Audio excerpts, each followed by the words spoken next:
Hello, welcome back to Peyote Coyote. I want to give a shout out first thing to my buddy Noah. I met at Turner's the other day, man. Keep on keeping on. Uh, so it's come to my attention that less than 1% of you are subscribed. So if you could do me a favor, it really helps the channel if you like and subscribe. I like your comments too, so keep those coming. I appreciate all of them. Appreciate all of you. And yeah, so today we're going to take a look at a Taurus expedition. I recently purchased a Taurus Expedition from my local store. I think it's the first one they got in, and today we're going to take a look at it. We're going to compare it to, we're going to unbox it real quick, and then we're going to compare it to a Ruger American Ranch. I feel like it's a fair comparison for price and size, and we'll get into that. We'll get into it. Let's go. All right, folks, here it is. Let's get into it. I think the Silverhead view is going to work out all right. What's in the box? It says hunt. I think they're intending this to be a hunting rifle. You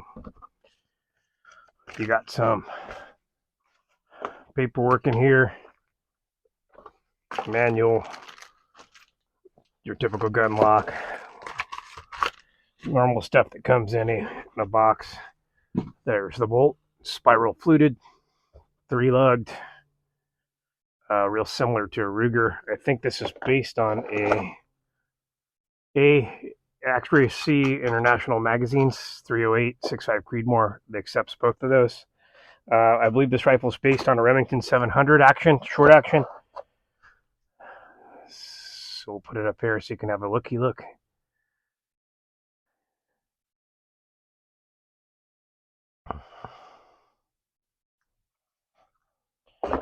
All right.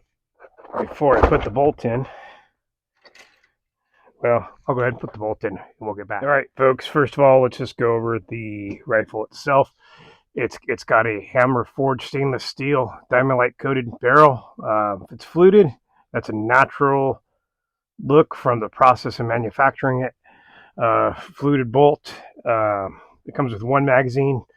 I wish some of these manufacturers, how much can that plastic mag cost? How much can that cost? Come on, put two in there, especially Taurus, especially at this price point. Uh, Overall, it's got a pretty solid feel. The stock's pretty solid. Uh, they're saying it's a sub MOA rifle. It's got like a 3-pound trigger. It's pretty light, man. So it's gonna buck. It's got flat spots here on both sides for a BOG death grip style tripod. Uh, kind of nice little high cheek riser here. Uh, One of the things I don't like about it is it's supposed to be clearance tier, and it's real close to touching already on one side, so I'm already gonna have to pull this action out and fix that.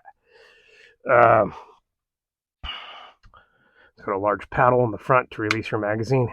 You can do it with left or right, which is awesome. That's a great feature.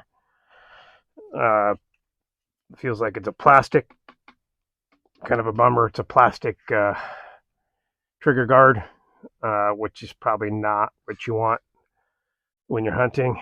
And on the bottom, it's got an M-lock for a bipod, and it's got this Spartan precision type bipod mount. I don't get this with the gun of this. So the retail on this gun's I think around $920. So that means in California where I'm at, you'd be paying around $1,200 out the door. There's a lot of competition at that price range. For $1,200, you can buy a Tikka T3X Lite. There's a Bergara, or not a Bergara, but oh shoot, what is it?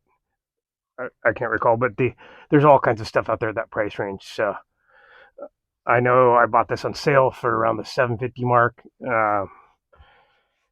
but I know with this rifle with that kind of price, I'm not going to put a Spartan $200 tripod on here. So this is kind of a gimmick and it's worthless.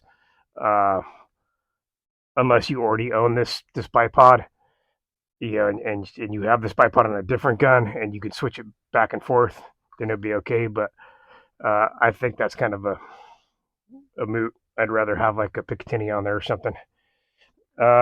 Pretty disappointed. It doesn't come with any kind of it is drilled in the top for a scope base, but it doesn't come with one.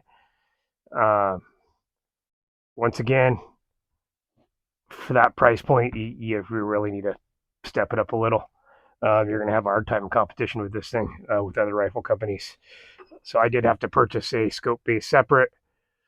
Uh, and I got myself a little Vortex that I'm going to put on here later. All right, so one other thing that's a little oddball about this gun is this. That is not all the way up. I believe it's a 60-degree throw. It has a second click up, which doesn't make for a smooth. It locks up right there. Really kind of annoying and doesn't make for a smooth action. Trigger's pretty nice at 3 pounds. It's got a threaded barrel protector on the end. I'll end up putting a muzzle brake on here. But yeah, I mean, if that's I don't have a Remington 700. If that's a real common thing for you guys, let me know. It's pretty sticky right there. And I really got to push right there to get that thing down. Man. All right, so let's get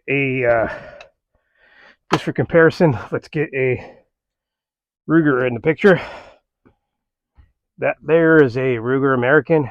You can see they're around the same size, same length. This one's got a looks like the same length barrel. This one has a muzzle brake on it and a bipod.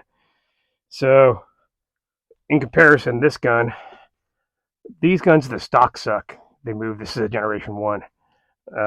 I was able to stiffen it up and clean it up here. I did a little action change here, but you can see how nice that action is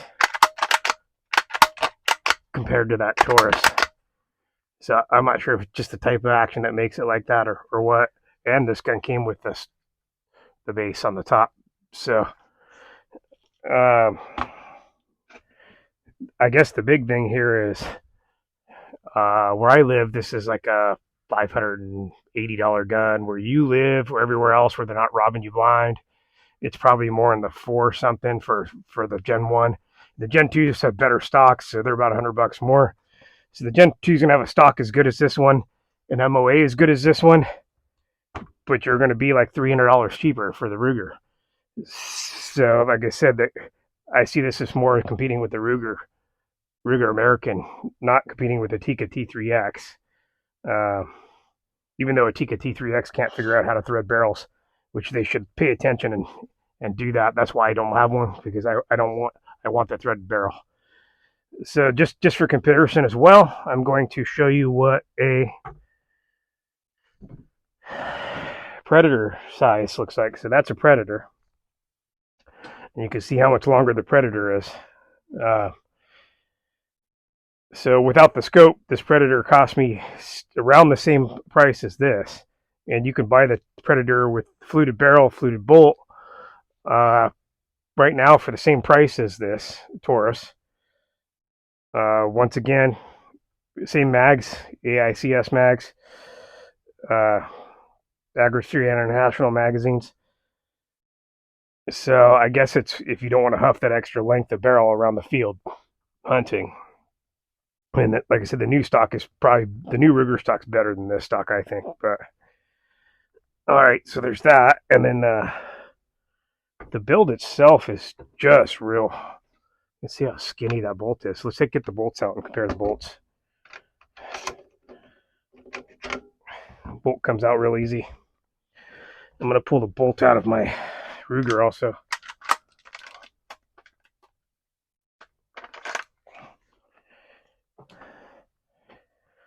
All right, so you can see the bolts compared. They're both 3-lug style. Man, really super similar. But the difference is this bolt.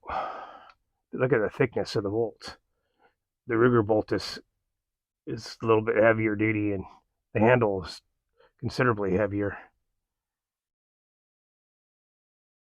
So I think they're just trying to lighten up for you guys carrying it in the field. But overall, it seems like a quality rifle. I think that the range should be maybe just like $70 more than a Ruger American, because Ruger American's going to spank them at this price. We'll see how she shoots. We'll take her to the range and see how she goes. But yeah, so we'll fit her up, see how she goes, and we'll report back on what kind of accuracy it gets. All right, folks, as always, thanks for watching. Remember to like and subscribe. It helps us out quite a bit.